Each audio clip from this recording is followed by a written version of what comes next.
Maligog ingo sa imong tapa, Jesus cares for you.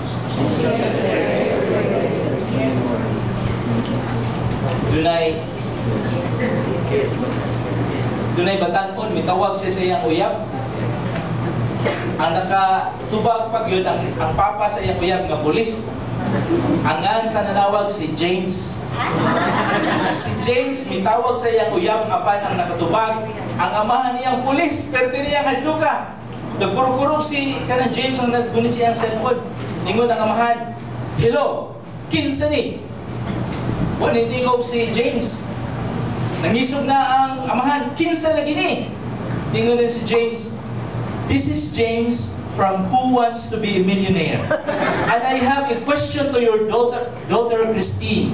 Within 3 minutes, the time starts now. Dagdagan ang papang pulis, di pa kita niya anak. Christine! Yun ay nanawag ni mo, taga Who Wants to Be a Millionaire. Ingon ang verse 26, when the disciples saw him walking on the lake, they were terrified. It's a ghost! They cried. They said and cried out in fear. It's a ghost! Ingon sila. Nakuyawan. Mihilak sa kahadlok. Sa pagkakita sa mga tinunan kaniya nga naglakaw sa tubig, nangahadlok sila pag-ayo. Mingon sila, anay multo! Mingon sila o nanyagit sila sa kalisa.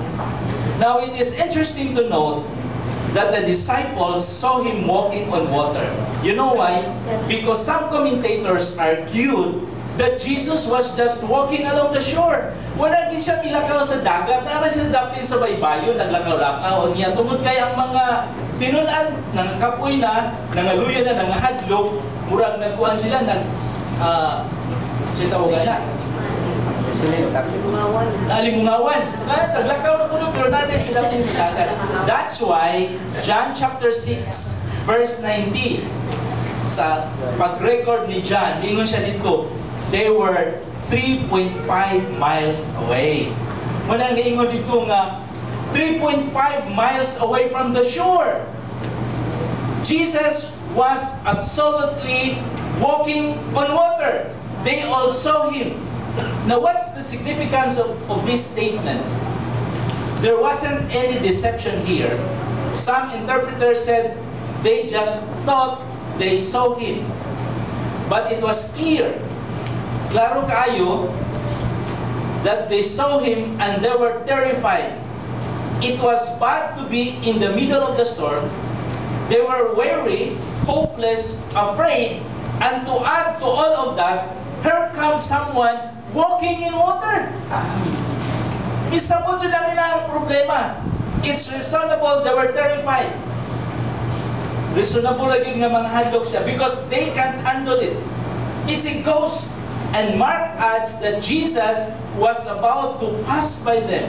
Mura pag milabay ra si Jesus sa ilahan nga nagalisod na diha sa sakayan. He was just walking along the water and would have passed by. Why would he do that? Nganong labian naman unta ni Jesus ang mga tinunan nga nagkinahanglan sa iyang tabang. Remember Luke 24:28-29, it says, as they approached the village to which they were going, Jesus acted as if he were going farther. But they urged him strongly. Gihangyo yun nila pag-ayo si Jesus, stay with us, for it is early evening. It is nearly evening. The day is almost over. So Jesus went in to stay with them. He appeared to pass by, but when they asked to stay, he revealed himself to them. Beloved, remember this, that the Lord will be there on your circumstances, on your storms in life, but wants to solicit from our heart and responds to our cry. Dili question nga ang Diyos naa sa tanang panahon, sa tanang dapit. Pero nagkinahanglan siya sa atong kasing-kasing na mutawag niya. Mangayo panabang sa Diyos kay mo respond yun siya. Iya yun kang tubagon. But Jesus immediately said to them in verse 27, take courage, it is I. don't be afraid. Si Jesus mingon kanila, ayaw ka mo kahadlok, ako kini. Take courage means to be of good cheer. Take heart, don't be afraid. You see, God cares for His people. Ang Diyos na hingawa ka nato, muatiman ka nato, He knows where we are in the storm. He will care and protect us in the right time. And no wonder the disciples worshipped Jesus when they understood His divine care and protection. Why Jesus merits our best worship? Fourth, because of His divine affection. He loves you. He loves you. Yun ay matapat. Jesus loves you. Matthew, Mark, and John record Jesus walking on water. Tulo ka gospel, nagsulat ining panghitabo nga si Jesus naglakaw sa dagat. But interestingly, only Matthew, our passage, records this particular incident with Peter, verse 28. Si Matthew rin nagsulat ani, si Mark o si John, wala. So, kuani, importante kayo ni. Ingon ang verse 28. Lord, if it's you, Peter replied, tell me to come to you on the water. Kunya si Pedro miingon, Ginoo, kung ikaw ka na, palakta ako sa tubig. Nganha kanimo. Now, I believe this is a picture of God's love. Mao kini ang ulapway sa gugma sa Dios. The way God's love is demonstrated is to meet a person at his need and to satisfy that need. Ang paagi sa Dios sa pagpadayag sa iyang gugma, mao ang pagkikita sa tao nga nanginahanglan ug sa pagtagpo sa iyang panginahanglan. That's God's love being demonstrated. To be sure, at first it looked like a ghost or phantom to them. But to be sure, Peter says, Lord, if it's you, tell me to come to you on the water. Why? Anong mihangyo man si Peter? Peter wanted to be where Jesus was, to the point that he was willing to climb out of the boat and go to be where he was. Nga bisan pa man sa kakusog sa hangin, kakusog sa bagyo, kadagko sa mga balod, andam siya nga mukat-kat sa sakayan aron moadto kang Hesus. Peter sensed complete safety in Jesus' presence.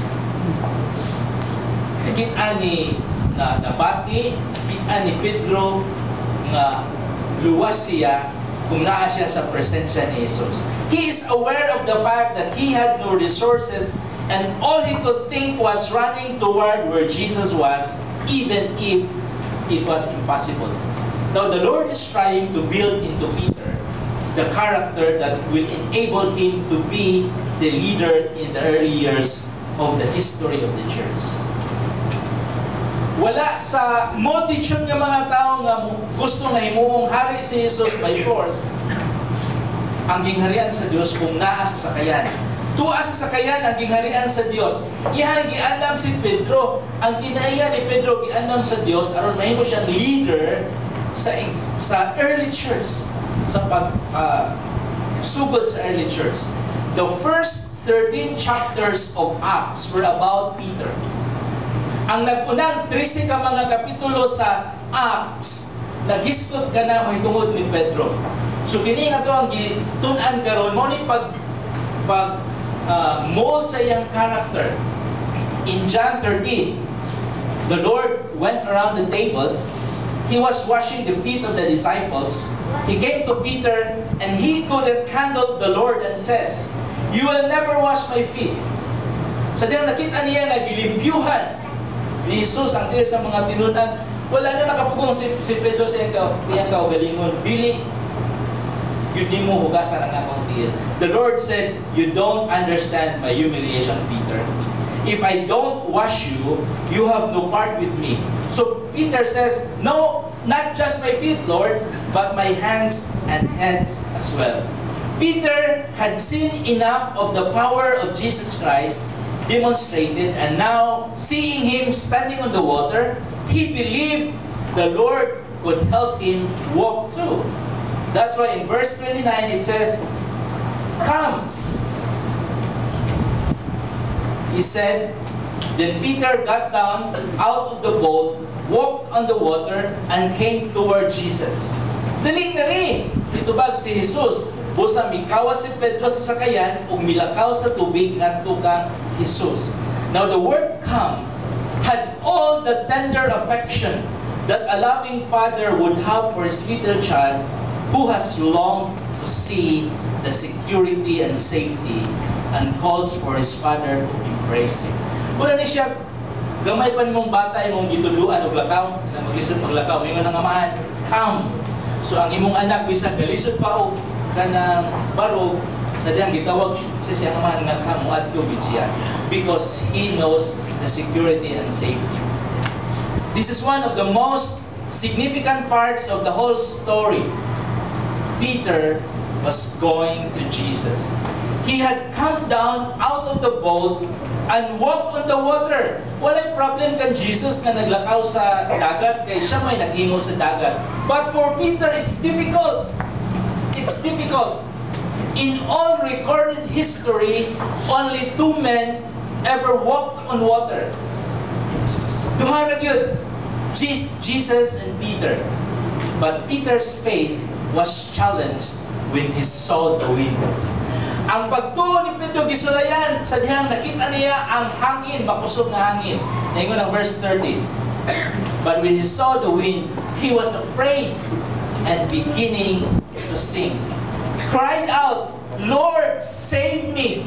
Apan sa pagkamatikod niya sa hangin, nahadlok siya o misugod pagkaundod. "Ginoo, luwasa ako," misingit siya. Now take note, beloved friends, that when you say, "Lord, save me," He will save you. Masadihan ikaw tinudanay nga moingon, "Ginoo, luwasa ako," luwason yun kaniya. Immediately Jesus reached out His hand and caught him.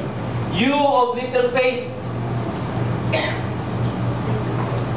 He said, "Why did you doubt?" Diha, gidawat siya ni Jesus, o gibira, o mingon si Jesus kaniya, "Pagkat yutay sa imong pagtuo, nganong nagduha-duha ka man." Beloved, the Christian life is all about trusting and believing God more and more. Mga kaigsunan, ang Kristiyanong pagtuo, nagisgot kini sa pagsalig sa atuang Dios.